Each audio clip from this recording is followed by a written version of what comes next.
अब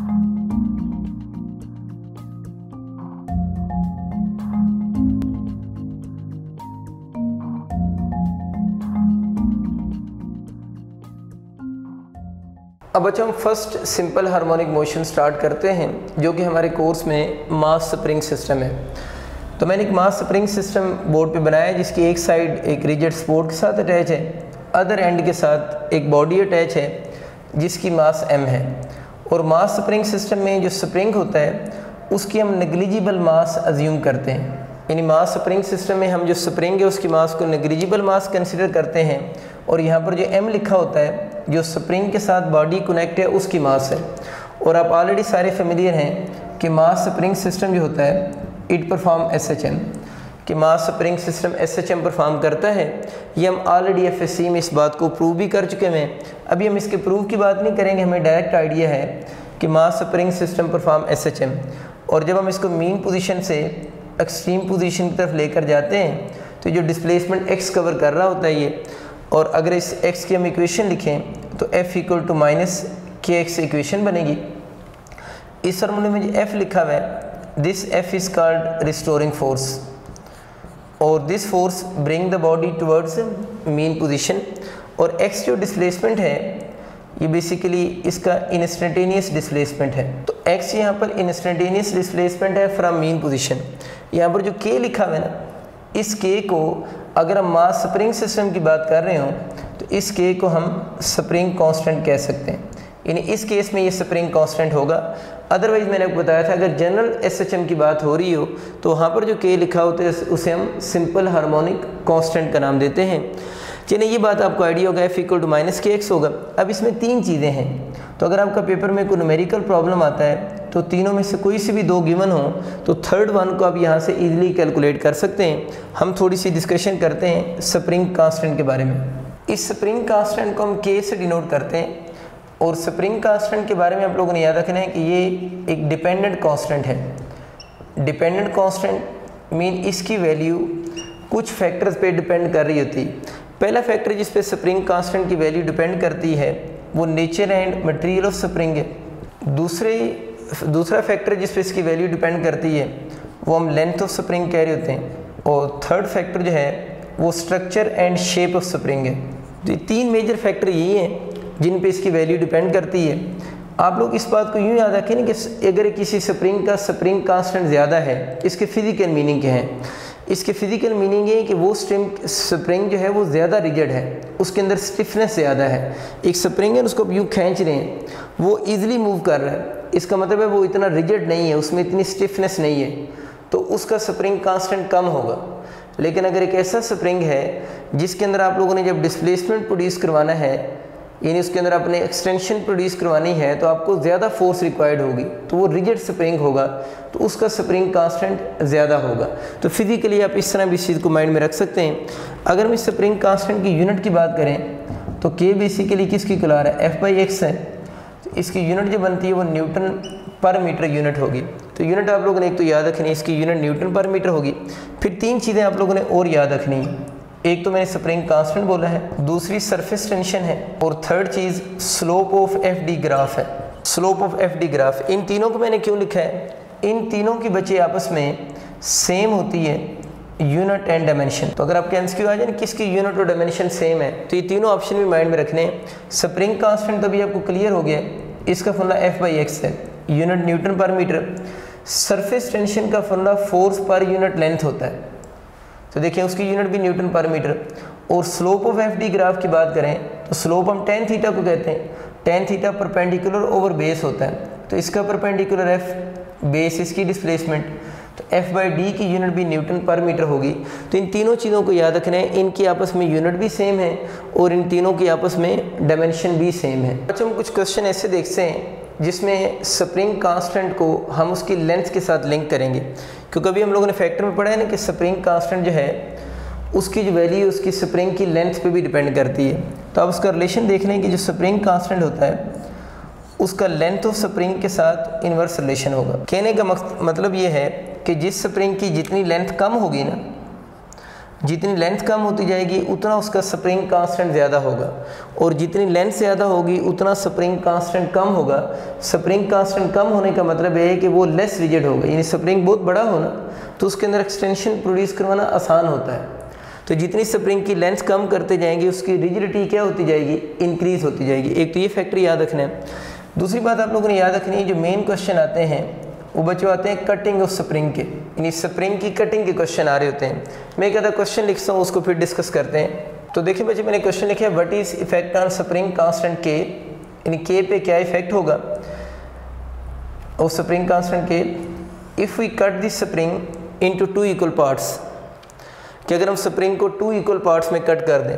आप चाहें तो ऑप्शन भी लिख सकते हैं, के रहेगा स्प्रिंग कांस्टेंट, 2K हो जाएगा, 4K हो जाएगा या 3K हो जाएगा। देखिए इसका आसान हल है कि जब भी आपके क्वेश्चन स्प्रिंग की कटिंग के क्वेश्चन आ जाए ना, वो कह रहे हैं ना कि what is effect on spring constant of spring if we cut the spring. अगर स्प्रिंग की कटिंग के क्वेश्चन आ जाए तो आप लोग एक इसका शॉर्टकट याद रख लो कि जितने टाइम स्प्रिंग कट होगा ना, यानी जितने टाइम्स का मतलब है जितने पार्ट्स में स्प्रिंग कट होगा उतने टाइम्स उसका स्प्रिंग कांस्टेंट इंक्रीज करेगा।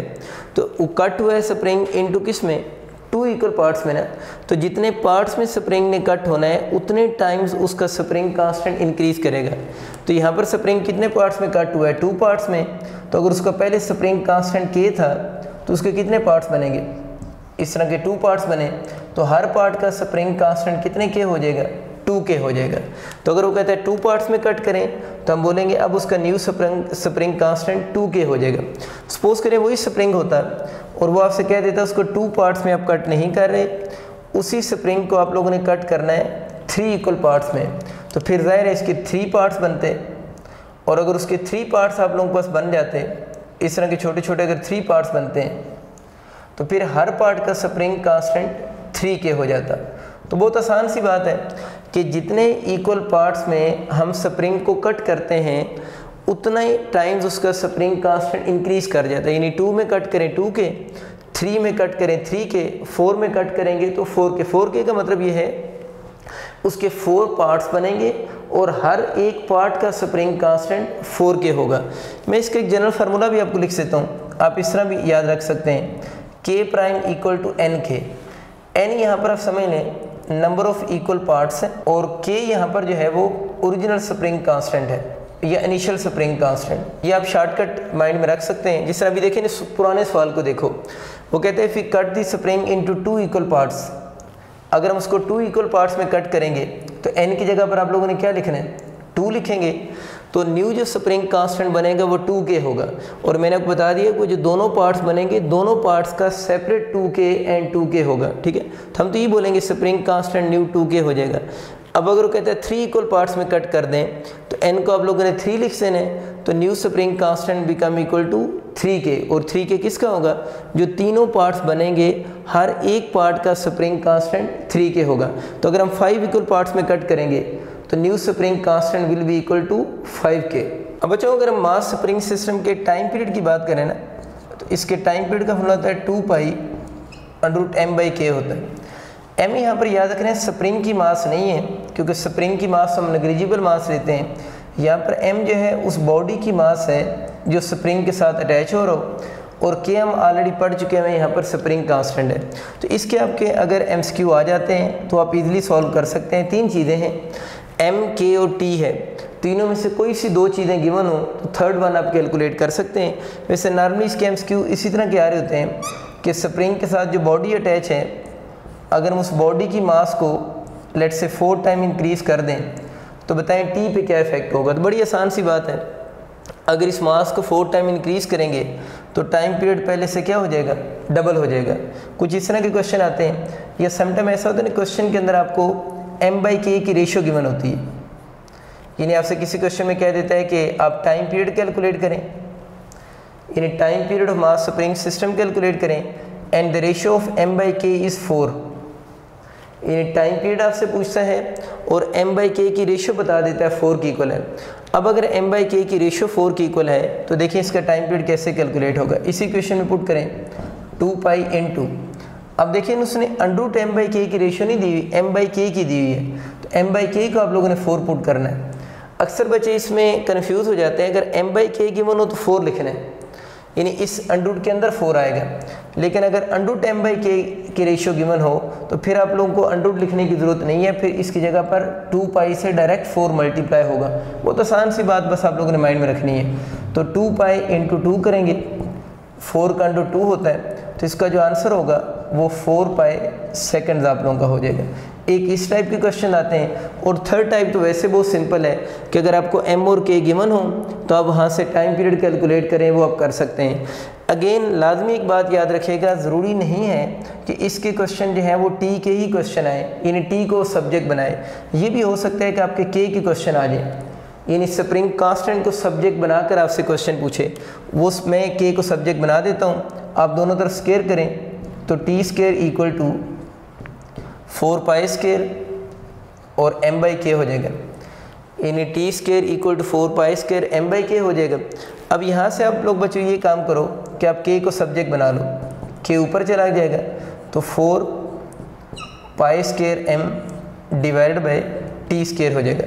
तो 4 पाई स्क्वायर m/t²। तब देख लें, अगर आपको क्वेश्चन में m की वैल्यू गिवन हो या t की वैल्यू गिवन हो, यानी दोनों चीज़ें अगर गिवन होंगी तो आप इजीली k को कैलकुलेट कर सकते हैं। इसी तरह जो बॉडी अटैच है स्प्रिंग के साथ, उसकी मास को भी हम कैलकुलेट कर सकते हैं अगर हमें k और t² की वैल्यूज़ पता हों। समटाइम ऐसा हो रहा है ना, स्प्रिंग कांस्टेंट का फार्मूला उसने करेक्ट और इनकरेक्ट पूछा हुआ होता है, तो ये याद रखना है कि इस फार्मूला से भी हम किसी भी स्प्रिंग का स्प्रिंग कांस्टेंट कैलकुलेट कर सकते हैं। ये तो बेसिक फार्मेट था जो आप लोगों ने याद रखना है। ये टाइम पीरियड का फार्मूला हो गया।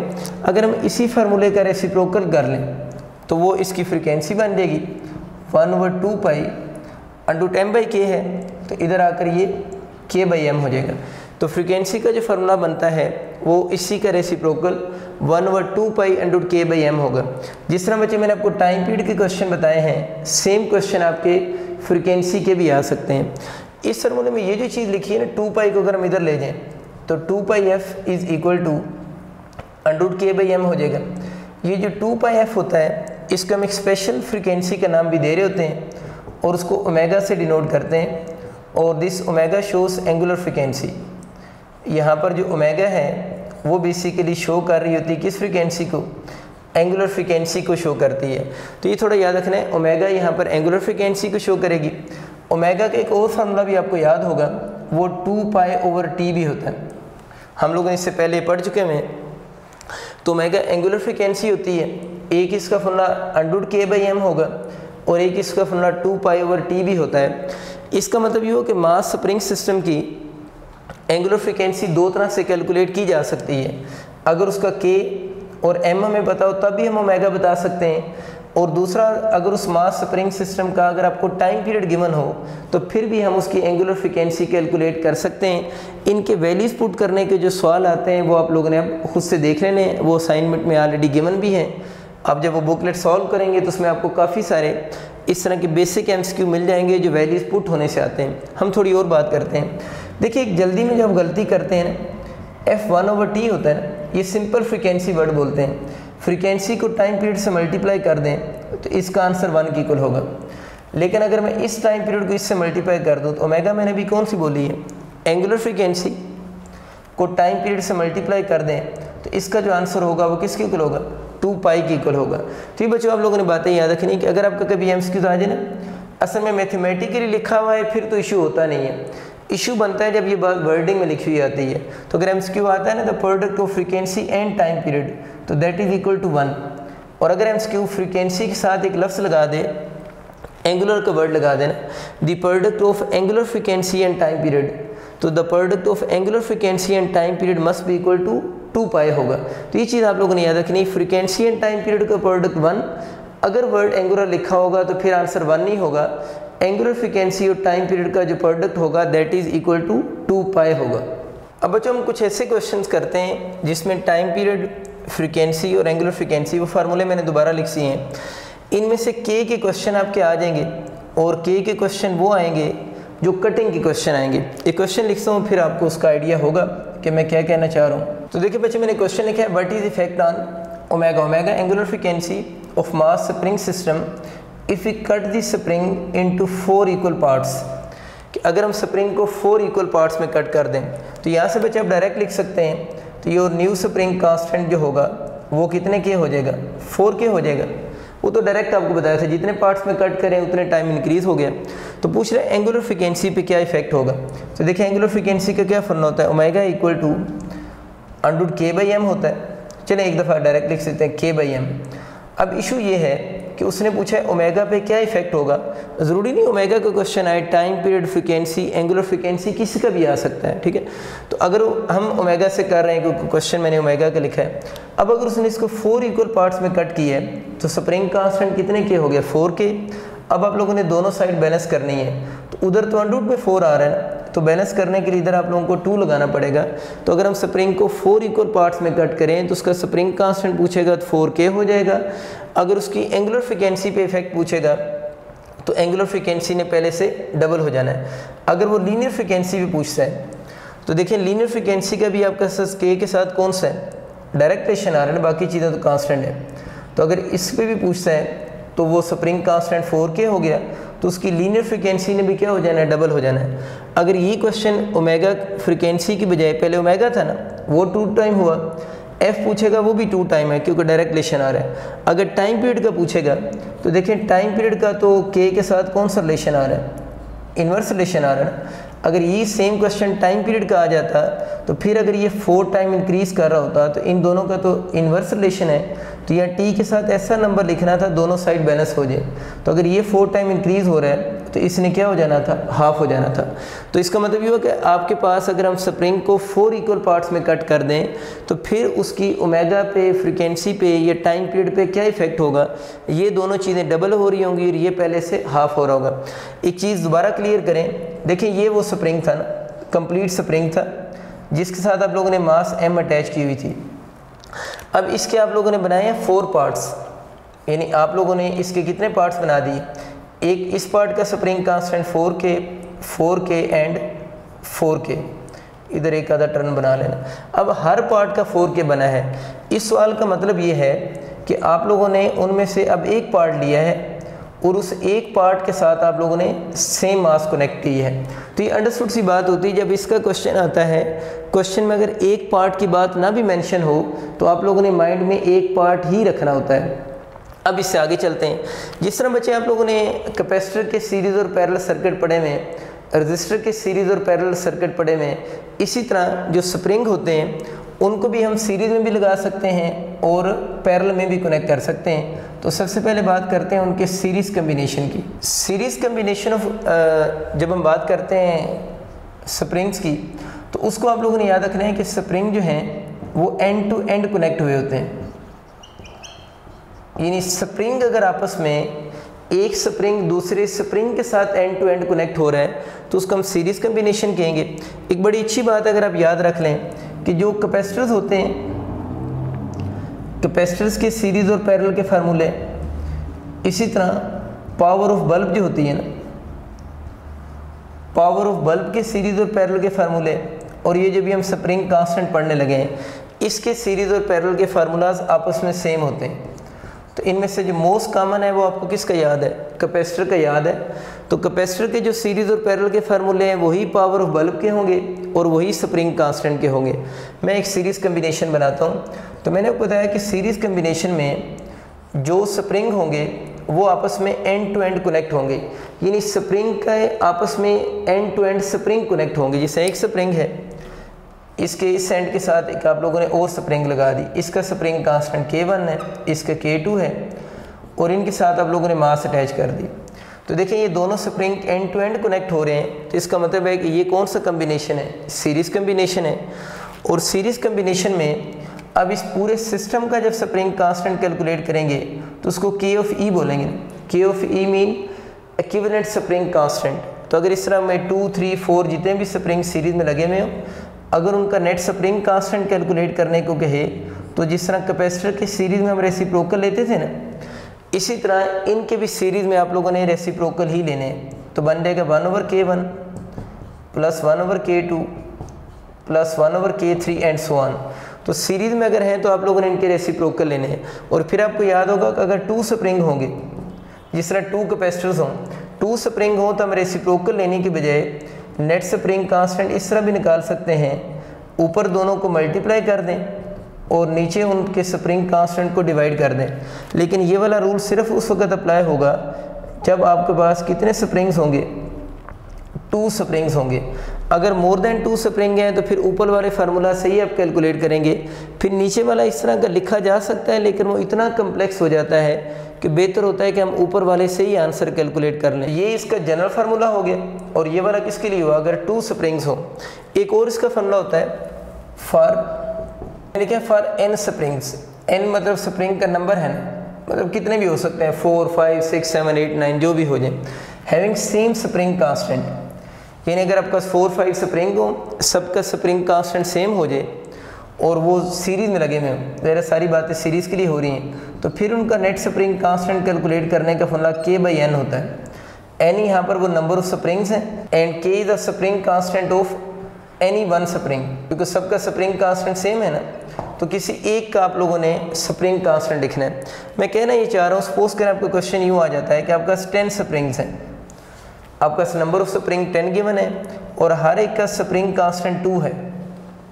यू हैव 10 स्प्रिंग्स, हर एक का स्प्रिंग कांस्टेंट 2 न्यूटन पर मीटर है और आपसे ये कहता है कि उन 10 स्प्रिंग्स को आप लोगों ने सीरीज में कनेक्ट किया है और उस पूरे कम्बिनेशन का नेट स्प्रिंग कांस्टेंट बताएं। यानी यू हैव 10 स्प्रिंग्स, उनको सीरीज में कनेक्ट किया है और उनका नेट स्प्रिंग कांस्टेंट बताएं।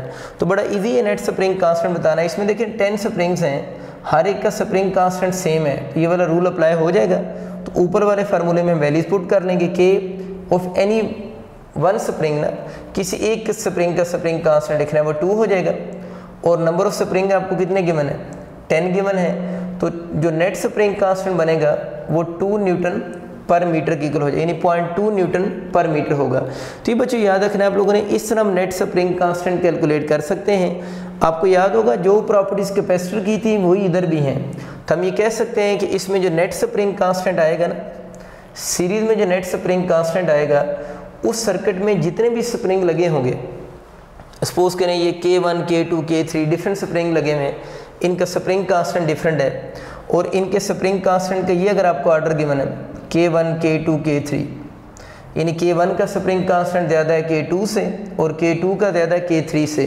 तो आप लोगों ने याद ही रखना है कि सीरीज़ में जो नेट स्प्रिंग कांस्टेंट आएगा, जो उस पूरे कम्बिनेशन का सबसे स्मॉलर होगा ना, जो उस पूरे कम्बिनेशन का सबसे स्मॉलर होगा, नेट स्प्रिंग कांस्टेंट का आंसर उससे भी क्या होगा, स्मॉल आएगा। तो ये बस चीज़ आप लोगों ने याद रखनी है कि सीरीज़ कम्बिनेशन में अगर आपके पास डिफरेंट स्प्रिंग लगे हुए, उनके स्प्रिंग कांस्टेंट डिफरेंट हैं, तो पूरे कम्बिनेशन में जिसका स्प्रिंग कांस्टेंट सबसे कम होगा, इक्विवेलेंट स्प्रिंग कांस्टेंट की वैल्यू उससे भी क्या आ रही होगी, स्मॉल आ रही होगी।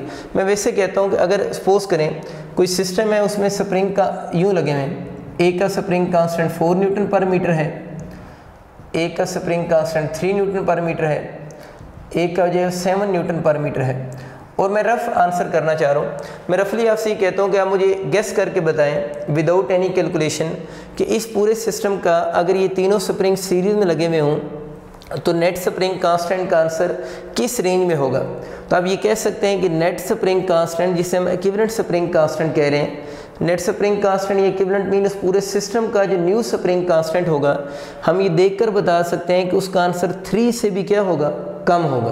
तो ये मैं बात आपको समझा रहा हूँ कि अगर ये उनका ऑर्डर हो किसी भी केस में, तो जो सबसे स्मॉलर होगा स्प्रिंग कांस्टेंट का आंसर उससे भी स्मॉल होगा, और इस एग्जांपल के अकॉर्डिंग इसका नेट स्प्रिंग कांस्टेंट 3 न्यूटन पर मीटर से भी स्मॉल होगा। आप चाहें तो इसको कैलकुलेट करके देख लें, आंसर 3 से भी स्मॉल आ रहा होगा। तो शॉर्ट स्टोरी क्या है कि जब सीरीज में लगे हों इस फार्मूले से कैलकुलेट करेंगे, रेसिप्रोकल लेंगे, अगर 2 हों तो रेसिप्रोकल लेने की ज़रूरत कोई नहीं, डायरेक्ट निकाल लें।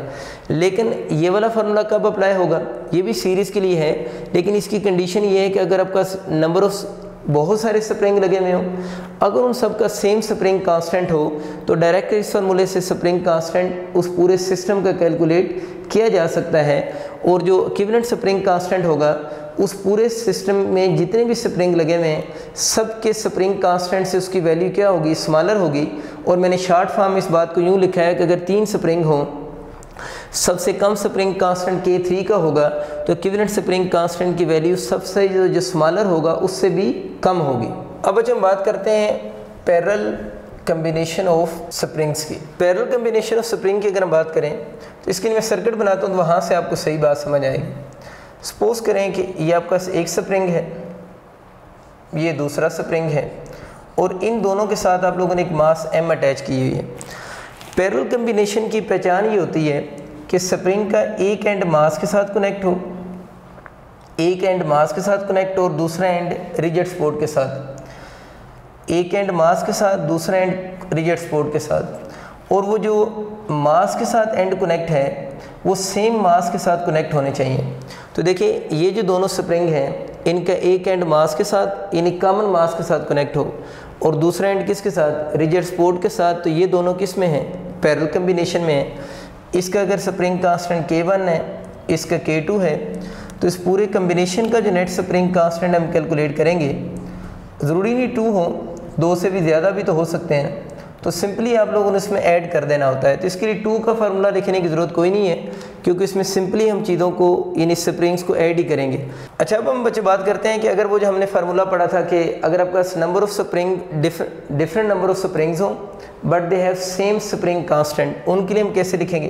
क्या for number of springs having same के ना, यानी इनका स्प्रिंग कांस्टेंट सेम हो, उनके लिए फार्मूला अगर आप लिखना चाहें, वैसे तो आप इधर से भी ऐड कर सकते हैं, अगर आप चाहें तो उनका शॉर्टकट लिख सकते हैं n इंटू के।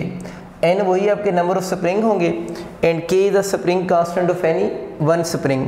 अब असल में बहुत सारे बच्चों को इसमें कन्फ्यूजन ये क्रिएट हो रही होती है कि वो कुछ सीरीज़ कम्बिनेशन को पैरेलल कम्बिनेशन और कुछ पैरेलल को सीरीज़ भी समझ रहे होते हैं। तो ये ज़रा देखते हैं, मैं एक डायग्राम बनाता हूँ, आप ज़रा उसमें मुझे बताएं ना कि उस सीरीज़ में लगे हुए स्प्रिंग या आपस में पैरेलल में लगे हुए। देखिए इसमें 2 स्प्रिंग मैंने बनाए हैं, इसका स्प्रिंग कांस्टेंट K1 है, इसका K2 है। सीरीज़ के लिए मैंने क्या बताया था, सीरीज़ के लिए मैंने बताया था कि दोनों स्प्रिंग या 2 से ज़्यादा जो भी स्प्रिंग हो उनमें से जो 2 स्प्रिंग्स होंगे कोई से भी लगे होंगे उनका आपस में वन एंड कनेक्ट होगा। अगर कोई से 2 कन्वेक्टिव स्प्रिंग का आपस में एक एंड जुड़ा हुआ है ना, कनेक्ट है, तो वो दोनों किस में, सीरीज़ में है।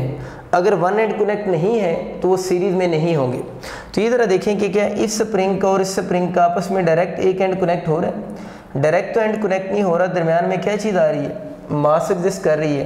तो अब अगर हम ये देख रहे हैं कि इनका आपस में डायरेक्ट एंड कनेक्ट होगा तो ये सीरीज़ में होंगे, इनका तो आपस में डायरेक्ट एंड कनेक्ट नहीं है, दोनों का दरमियान में एक मास आ गई है। तो अब देखते हैं क्या ये पैरेलल में है या नहीं है। तो पैरेलल के लिए मैंने क्या रूल बताया था कि एक एंड मास के साथ दूसरा एंड फिक्स, इस स्प्रिंग के ऊपर रूल अप्लाई करो, एक एंड इसका फिक्स, दूसरा एंड इसका मास के साथ, इसका भी एक एंड देखें फिक्स और दूसरा एंड सेम मास के साथ कनेक्ट। तो इसका मतलब है कि ये वाला सीरीज़ कम्बिनेशन नहीं है, ये वाला जो कम्बिनेशन है ये भी पैरेलल कम्बिनेशन है। और इसका अगर हम नेट स्प्रिंग कांस्टेंट कैलकुलेट करना चाहेंगे तो दोनों के स्प्रिंग कांस्टेंट को हम सिंपली क्या करेंगे, ऐड करेंगे। ये क्वेश्चन असाइनमेंट में काफ़ी सारे इसके गिवन हैं कि अगर आप इनको स्प्रिंग कांस्टेंट गिवन हो तो आप उनकी वैल्यूज़ को ऐड कर सकते हो। लाइक मैं कर देता हूँ एक आधा, सपोज करें इसका स्प्रिंग कांस्टेंट 2 था, इसका 4 था, यूनिट न्यूटन पर मीटर है, और आपसे कहते हैं नेट स्प्रिंग कांस्टेंट बनाएं, तो 2 + 4, तो पूरे कम्बिनेशन का जो न्यू स्प्रिंग कांस्टेंट होगा वो 6 न्यूटन पर मीटर होगा। मैं इसके साथ सीरीज़ भी बनाता हूँ ताकि आपकी कन्फ्यूजन थोड़ी और रिमूव हो जाए। देखिए ना, अगर ये यूँ लगे हुए होते, एक स्प्रिंग यूँ होता, दूसरा स्प्रिंग यूँ होता और इस तरह मास कनेक्ट होती। अब देखिए इन दोनों स्प्रिंग का आपस में क्या कनेक्ट हो रहा है, एक एंड कनेक्ट हो रहा है, ये वाला एंड। तो अगर इनका आपस में एक एंड कनेक्ट हो रहा हो तो फिर सीरीज़ में होते हैं, लेकिन अगर उनका एक एंड मास के साथ कनेक्ट हो और दूसरा एंड रिजिड सपोर्ट के साथ कनेक्ट हो तो वो फिर किस में होते हैं, पैरेलल में होंगे। तो ये सीरीज़ कम्बिनेशन है। इसका नेट स्प्रिंग कांस्टेंट अगर आपसे कहता है कैलकुलेट करो तो उसका फॉर्मूला ऊपर प्रोडक्ट आ जाएगा और नीचे आप लोगों ने उसका क्या लिख देना है, सम लिख देंगे। ये बच्चों मैंने सीरीज़ और पैरेलल समझाने के लिए एमसीक्यू लिखा है आप लोगों के सामने। ये एक डायग्राम बनी जिसमें 2 स्प्रिंग हैं 3 के और 6 के, और इनके साथ को मास m अटैच है और इस पूरे सिस्टम का टाइम पीरियड अंडर 2 सेकेंड्स है। फिर उसने इसी पूरे 2 सिस्टम को इस फॉर्म में कनेक्ट कर दिया है और इसका टाइम पीरियड हमें गिवन है अंडर 2 सेकेंड्स। और आपसे पूछ रहा है ये जो नीचे वाला सिस्टम है इसका टाइम पीरियड आप लोगों ने बताना है। मैं आपके लिए इसके ऑप्शन भी लिख देता हूँ, नीचे वाला जो सिस्टम है उसके टाइम पीरियड के। एक ऑप्शन आप लिख रहे हैं 2/3 सेकेंड्स, 3/2 सेकेंड्स, 1/3 सेकेंड्स और 3/5 सेकेंड्स। ये डिफरेंट ऑप्शन है T2 के लिए जो लिखे हुए हैं। अब इसको आप लोगों ने बच्चे सॉल्व इस तरह करना है कि ये दोनों देखें, इन दोनों स्प्रिंग का आपस में ये एंड कनेक्ट है। जब स्प्रिंग डायरेक्ट आपस में कनेक्ट हो जाएं तो वो किस में बताया था आपको मैंने, सीरीज़ में होते हैं। अगर ये दोनों स्प्रिंग आपस में सीरीज़ में हैं तो इनका नेट स्प्रिंग कांस्टेंट निकालें। कैसे निकालेंगे, ऊपर प्रोडक्ट और नीचे दोनों का सम। प्रोडक्ट कितना हो जाएगा 18/9, तो इन दोनों का जो नेट स्प्रिंग कांस्टेंट बनेगा वो आपका 2K हो जाएगा ना, यानी न्यू स्प्रिंग कांस्टेंट जो बनेगा वो 2K होगा। इसी तरह अगर हम इस नीचे वाले सिस्टम की बात करते हैं कि इस सिस्टम का स्प्रिंग कांस्टेंट कैसा होगा, तो इसलिए पहली बात तो ये कि आपको ये पता हो कि ये दोनों सीरीज में, ये पैरेलल में है। रूल क्या है, क्या ये दोनों मास आपस में, ये दोनों स्प्रिंग आपस में कनेक्ट हैं? आपस में स्प्रिंग कनेक्ट नहीं है तो सीरीज हो नहीं सकता। अब पैरेलल चेक करते हैं। पैरेलल के लिए इस स्प्रिंग का एक एंड मास के साथ, दूसरा एंड रिजिड सपोर्ट, इस स्प्रिंग का भी एक एंड सेम मास के साथ, दूसरा एंड रिजिड सपोर्ट के साथ। तो ये बात कंफर्म कर रही है कि ये दोनों आपस में किस में है, पैरेलल में है। तो पैरेलल में इनका नेट स्प्रिंग कांस्टेंट निकालने के लिए आप लोगों ने इनके स्प्रिंग कांस्टेंट को सिंपली ऐड करना है। तो 3K + 6K, तो नेट स्प्रिंग कांस्टेंट बन जाएगा 9K। खैर ये तो स्प्रिंग कांस्टेंट की बात होगी। हमारा क्वेश्चन है टाइम पीरियड का। बहुत सारे मेथड्स हैं टाइम पीरियड के लिए, आप रेशियो की फॉर्म में कैलकुलेट कर लो, T1/T2। टाइम पीरियड का फार्मूला भी आपके सामने लिखा हुआ है, 2π√10/K।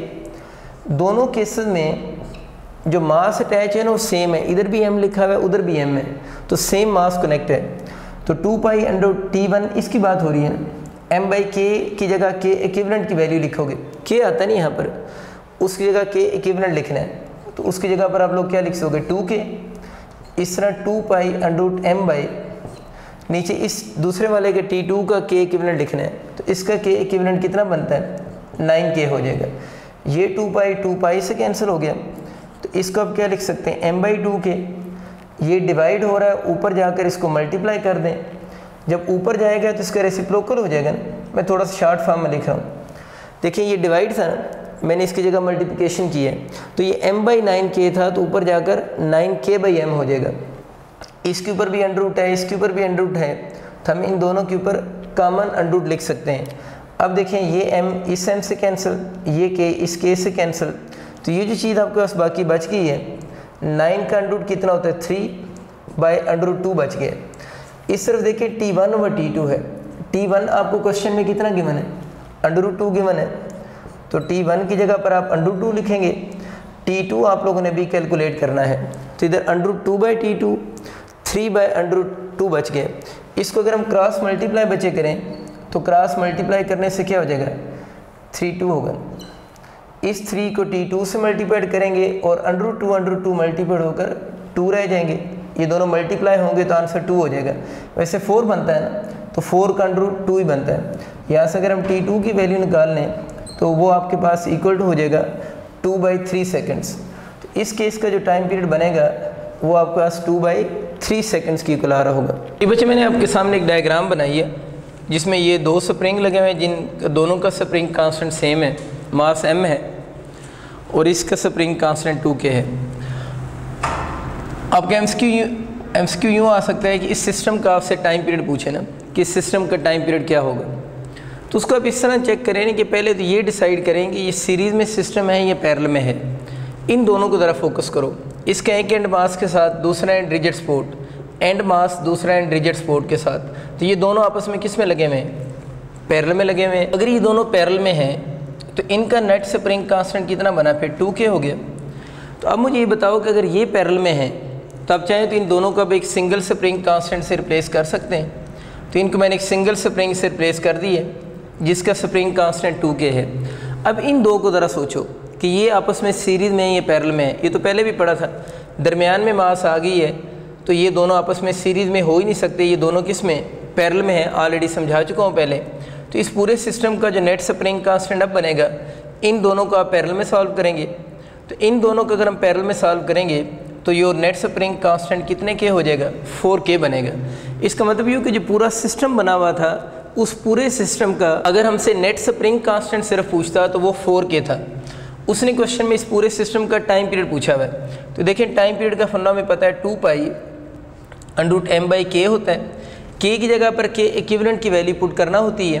तो यहाँ पर के इक्विवेलेंट किसकी इक्वल आ रहा है, 4k आ रहा है, तो 2 पाई अंडरूट m बाई 4k हो जाएगा। ठीक है, इस 4 को अगर हम अंडरूट से बाहर लें तो ये 2 पाई, ये 4 अंडरूट से बाहर आकर 2 हो जाएगा, अंडरूट m बाई k हो जाएगा, ये 2 से कैंसिल हो गया। तो इसका जो नेट टाइम पीरियड आपको पास बनेगा पाई ओवर कौन सा हो जाएगा, m बाई k हो जाएगा। ये क्वेश्चन जो बच्चे मैंने टाइम पीरियड का पूछा है वो क्वेश्चन आपसे फ्रीक्वेंसी का भी पूछ सकता था, वो एंगुलर फ्रीक्वेंसी का भी पूछ सकता है, और अगर बहुत शार्ट सा पूछे तो फिर net spring constant of the system तक भी क्वेश्चन पूछ सकता है।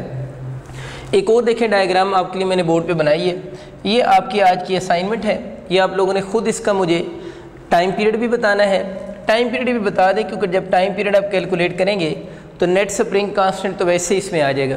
इसमें देख लें डायग्राम में 2 स्प्रिंग है, दोनों का स्प्रिंग कांस्टेंट k है, मास m के साथ कनेक्ट है, फिर 2k है, मास m के साथ कनेक्ट है। मैं चलिए इसके ऑप्शन भी लिख देता हूँ कि इसका कौन सा ऑप्शन करेक्ट होगा। Pi over m by k लिख लें, एक और ऑप्शन लिखें 2 under root pi 2 under root 2 into m by 5k हो जाएगा। इसका था बाहर पाई भी लिख सकते, pi over under root 2 pi m by 5k लिख सी आप लोगों ने। सी ऑप्शन लिखें 3 under root 2 pi under root m by k हो जाएगा, और डेल्टा ऑप्शन आप इसका नन ऑफ दीज लिख सकते। ठीक है, तो ये आपका डिफरेंट ऑप्शन मैंने लिखे हैं, इसमें से आप लोगों ने इस पूरे सिस्टम का नेट स्प्रिंग कांस्टेंट बताना है। एक क्वेश्चन असाइनमेंट में आप मुझे जो कमेंट सेक्शन है वहाँ पर आप लोग फिर इसका आंसर कंफर्म करेंगे कि आपने जब इस पूरे सिस्टम को सॉल्व किया है तो आपका आंसर कौन सा है। अब जो एक और MCQ देखते हैं, इसमें अब यूँ समझ लें कि आपका एक स्प्रिंग है, ये स्प्रिंग है, उसके साथ एक मास m कनेक्ट है। इस स्प्रिंग को वो कह रहे हैं कि आप लोगों ने कट किया है इंटू 4 इक्वल पार्ट्स, ये मैंने लिखा है कट इंटू 4 इक्वल पार्ट्स। फिर वो कह रहे हैं कि these parts are connected in parallel, इन पार्ट्स को आप लोगों ने पैरेलल में कनेक्ट कर लिया है, और आपसे क्वेश्चन पूछ रहे हैं कि what will be the new time period of the system, इस सिस्टम का न्यू टाइम पीरियड बताएं। स्प्रिंग को कट किया है 4 इक्वल पार्ट्स में, उन पार्ट्स को फिर पैरेलल में कनेक्ट किया है, और न्यू स्प्रिंग का new time period of the system बताना है। तो बहुत आसान, कितने पार्ट्स में कट किए, 4 इक्वल पार्ट्स में, तो यहाँ से हमें ये बात पता चल गई कि जो 4 पार्ट्स बनेंगे हर पार्ट का स्प्रिंग कांस्टेंट 4k होगा। फिर उसने इनको किस में कनेक्ट किया, सॉरी पैरेलल में कनेक्ट किया है। तो पैरेलल में जब कनेक्ट किया है तो पैरेलल में नेट स्प्रिंग कांस्टेंट कैलकुलेट करने के लिए हम उन सब के स्प्रिंग कांस्टेंट को सिंपली क्या करेंगे, ऐड कर देंगे। तो यहाँ से जो न्यू स्प्रिंग कांस्टेंट बनेगा वो 16k हो जाएगा। बहुत आसान बात। दोबारा देखिए, कट इंटू 4 इक्वल पार्ट्स, एक पार्ट का 4k बना, कनेक्ट इन पैरेलल, पैरेलल में अगर कनेक्ट किया है तो सिंपली नेट स्प्रिंग कांस्टेंट के लिए ऐड होंगे, तो पूरे सिस्टम का जो न्यू स्प्रिंग कांस्टेंट बना है वो 16k हो गया। अब आपसे पूछ रहा है उस सिस्टम का टाइम पीरियड बताएं, तो 2 पाई अंडरूट m बाई k होता है, तो k की जगह पर आप लोगों ने क्या लिख सकते हैं, 16k लिख सोगे ना, यानी न्यू स्प्रिंग कांस्टेंट जो होगा m बाई 16k हो जाएगा। अगर m बाई 16k है, 16 को अगर आप बाहर ले जाते हैं अंडरूट से तो इसको t प्राइम हो जाएगा, 16 को अगर बाहर लेकर जाएंगे तो ये 4 बन जाएगा, 16 का अंडरूट आपका बाई 4 हो जाएगा, into pi under root m by k हो जाएगा। तो अब ज़रा इसको आप देखो ना क्या आता है, ये 2 इससे कैंसिल हो जाएगा 4 से, तो इसका आंसर क्या बनेगा, pi by 2 under root m by k हो जाएगा। तो ये चीज़ आप लोगों ने याद रखनी है कि इस सिस्टम का जो टाइम पीरियड बनेगा आपके पास वो pi by 2 under root m by k के इक्वल इसका टाइम पीरियड होगा। चलें एक और क्वेश्चन करते हैं। सपोज करें यही सेम क्वेश्चन है, एक स्प्रिंग है, उसको कट इंटू 4 इक्वल पार्ट्स में किया है, and these parts are connected in series. वो कहते हैं इन पार्ट्स को आप लोगों ने सीरीज़ में कनेक्ट कर दिया है, और इस सिस्टम का जो ओरिजिनल टाइम पीरियड था ना वो हम सपोज कर लेते हैं 2 सेकंड है। इस पूरे सिस्टम का ओरिजिनल टाइम पीरियड 2 सेकंड था। फिर उसके बाद इसको 4 इक्वल पार्ट्स में कट किया, और उन पार्ट्स को फिर आप लोगों ने किस में कनेक्ट कर दिए, सीरीज़ में कनेक्ट कर दिए। तो आपसे पूछ रहे हैं बताएं उस सिस्टम का न्यू टाइम पीरियड कितना होगा। मैं ऑप्शन लिख देता हूँ, ऑप्शन लिख लें 2 सेकंड्स, 4 सेकंड्स, 6 सेकंड्स और 8 सेकंड्स। ठीक है, इसको आप लोगों ने सॉल्व करना है। जल्दी से आप वीडियो को पॉज करें, इसको सॉल्व करने की कोशिश करें और मुझे बताएं इसका आंसर क्या आता है। कर लिया आप लोगों ने सॉल्व, वापस आते हैं। देखिए, कट इंटू 4 इक्वल पार्ट्स में हर पार्ट का स्प्रिंग कांस्टेंट बना 4k। देखिए कटिंग के बाद अगर सीरीज़ में लगा देना तो फिर फार्मूला लगाने की ज़रूरत ही नहीं है। फार्मूला लगा भी लोगे तो आंसर वही आएगा जो विदाउट फार्मूला आएगा। तो अब ज़रा देखिए कट करने के बाद अगर उनको दोबारा सीरीज़ में यूँ इस तरह सीरीज़ में लगा दिए, तो जब सीरीज़ में लगा दिया कटिंग के बाद तो वो स्प्रिंग वापस आ गया। अगर आप लोगों ने कट करने के बाद सीरीज़ में लगाया तो वही पुराना सिस्टम दोबारा बन गया है ना। जब पुराना सिस्टम दोबारा बन गया है तो उस पूरे सिस्टम का स्प्रिंग कांस्टेंट भी वापस कौन सा आ जाएगा, के ही बन जाएगा, और उसका टाइम पीरियड भी फिर आपके पास चेंज नहीं होगा, और उसका टाइम पीरियड 2 सेकंड ही होगा।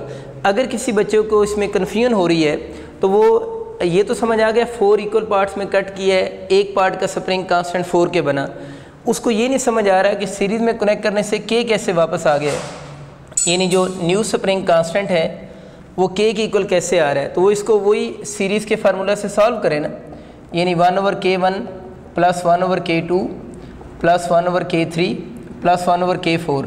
एंड पे जब इस सारे क्वेश्चन को 4K सॉल्व करके लाएगा तो एंड पे आंसर के ही आ जाएगा। तो इसका आसान हल ये है कि अगर आप लोगों ने इसको किस में लगाया हुआ है, कटिंग के बाद सीरीज़ में लगा देते हैं तो हमें क्वेश्चन को सॉल्व करने की ज़रूरत ही नहीं है। आप डायरेक्ट कह देंगे कि उसका स्प्रिंग कांस्टेंट जो होगा वो सेम वापस आ जाएगा जो कटिंग से पहले था। अगर के चेंज नहीं हो रहा तो मास तो वही कनेक्ट है, तो उसका टाइम पीरियड जो होगा वो भी चेंज नहीं होगा।